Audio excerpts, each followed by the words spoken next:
We're talking about creating your sacred space and designing your own personal altar. This is a beautiful practice, and I think also a very powerful thing that you can do.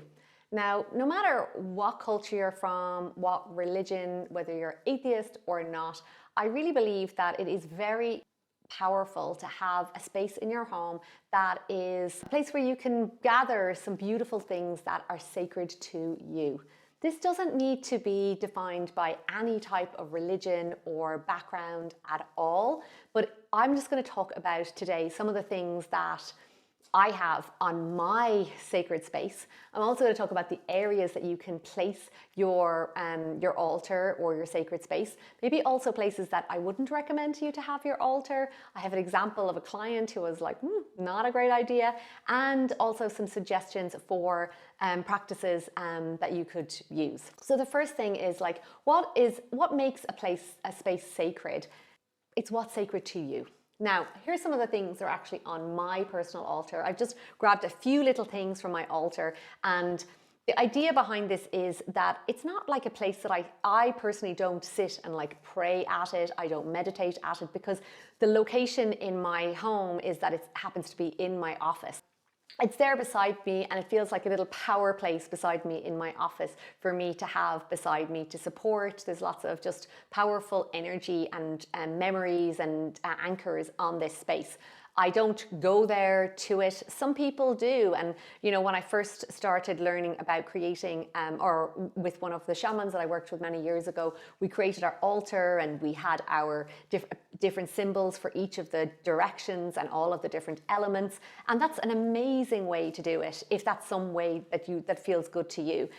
For me, I didn't continue it, and he said, you know, if you have this altar, you need to keep nourishing it, bringing flowers to it, offerings to it, and I'll just put my hand up and say, I don't actually do that, but it is a beautiful practice. You know, maybe you could put a candle on it, or just to kind of acknowledge it. For now, I have this beautiful place in my office that is filled with things that I absolutely love, that feel very, very special to me. So here are some of the things I have. I have a deck of oracle cards. So you'll see here, I've got my gum a little bits, but I have a deck of oracle cards that I love. So they're kind of there beside me that I can tap into. And we got the Abuela Medicina card, Remedy of the Grandmothers, a beautiful power with the green man, and just beautiful. So I have one of my decks of oracle cards. I also have a little Kuan Yin. Picked this up in Hong Kong when I was there for the first time, and she's a deity that represents peace. I'm not a Buddhist, but I have had an affinity with that energy, that kind of beautiful Kuan Yin, loving kindness energy. And it's a great memory for me, and I just love the energy. I have this cute unicorn keyring, you know, and I just want to show you some of the things that are like, you know, you're like, how is that sacred? And for me, I love the unicorn energy. It's something that feels very powerful for me. And also, like, my friends would often say, oh, you're like a bit of a unicorn, you know, you do the things your way. And when I saw it, I just loved it. And I got it in Bali. A little heart that a very dear friend of mine gave me. It's like a hug in your pocket. And this is just something that just feels so, so beautiful. And when I see it, I think of this beautiful friend of mine who has just been an amazing support. And so that's there. And then I have this gorgeous lighthouse. One of our Powerhouse members came on one of the retreats, our retreat to Assisi, and she brought us each one of these because I talk about, you know, feng shui being a way of life. And when people join us in Powerhouse, that they're stepping into their power, and it's about being a lighthouse, your own personal lighthouse in your life for yourself and for those around you. And she brought us this gift, and it's just so powerful, like symbolism for me to keep reminding me of what I'm doing.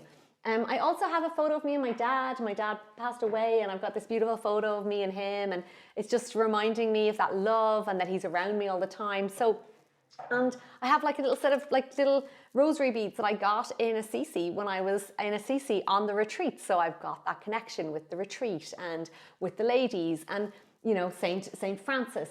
Let me see, is there something else I picked up? I have also got, like, these are just tiny things. So like a butterfly, symbol of transformation.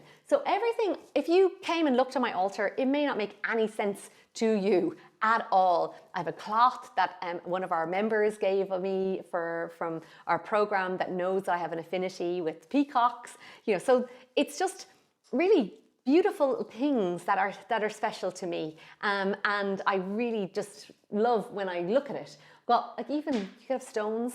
Like, this is a decorated stone. It was a gift from one of our Power Heart members. Crystals.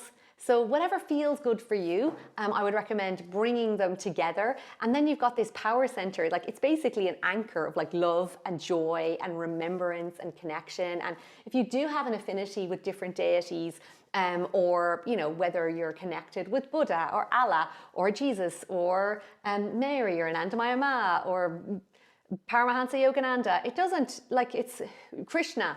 If there's someone that you have an affinity to, bring that picture in as well, or goddesses, angels. You know, there's no, and this is a beautiful meditating little woman that a friend of mine gave me as well, that's on my altar. So these are some of the things that I have. And I think that for you, you just have to find some of the, maybe it's just some pictures of people you love. Whatever is going to make you feel good. You could bring fresh flowers, candles to it, and light some incense. Maybe like include things that have like a powerful connection. And that's one of the things, like I have lots more things on my altar, and they all have a very deep, powerful connection for me to connect with. Now mine is actually placed in my spirituality area. It just happens to be right beside like where the office is. My spirituality area is kind of part of that area. So it happens to be in north east area, which is amazing, but you don't have to place it there. If you can, that's perfect. Maybe if you do have an office, you could place it in the northeast area of that office, but just having a place that's your own is powerful. I don't recommend having your personal like altar in your bedroom. Now, I had a lady, I feng shuied her house once, and right beside her bed, literally her side table, was huge, big altar. Like, it was humongous, had a huge tanka and mandala. It was stunning, and loads of candles and everything. And for me, it felt like it was overwhelming the bedroom. And I just said, you know what, it's a sacred images. I don't recommend them in your bedroom because it feels like disrespectful. Like, you don't want sacred, you know, images like watching you while you're in bed. And it's definitely going to be like impacting your relationship, because it was like her in the middle, her husband slept here, and this is her massive altar. It was like, feels imbalanced. And I'm not kidding you. She did take my advice. We found another place in her home that she could sit with, because she did sit with her altar and meditate at her altar. We found an alternative place in her home that wasn't in her bedroom, and she said there was a huge shift in the energetics with her husband. And I was like, obviously, like, but it's sometimes not so obvious. So you want to find a place that can be discreet, and that you can keep for yourself. And I personally wouldn't have it in somewhere that's like kind of on display, so somewhere private for you. And maybe if you do have to have in your bedroom, I would recommend like covering it at nighttime and just like keeping it as a sacred space. I hope that this has given you some insights about setting up a altar or a little personal power place. You can write some affirmations, you can set your intentions and bring them to your altar and let them be kind of infused with all the power and energy. Maybe bring some sound healing, light some beautiful sage or Palo Santo around it, and that will definitely be something that you could do as a little ritual just for yourself. In the meantime, let me know, do you have a personal altar? If you don't, are you going to actively go take action and make one? I would love to hear. And if you do, please share the photos. We'd love to see them and hear. Yeah, so thank you so much for being here. If you haven't already checked out any of my other videos, I have some also about some space clearing and the interaction between spirituality and feng shui, which I think would be very useful for you to learn more about that. Thank you.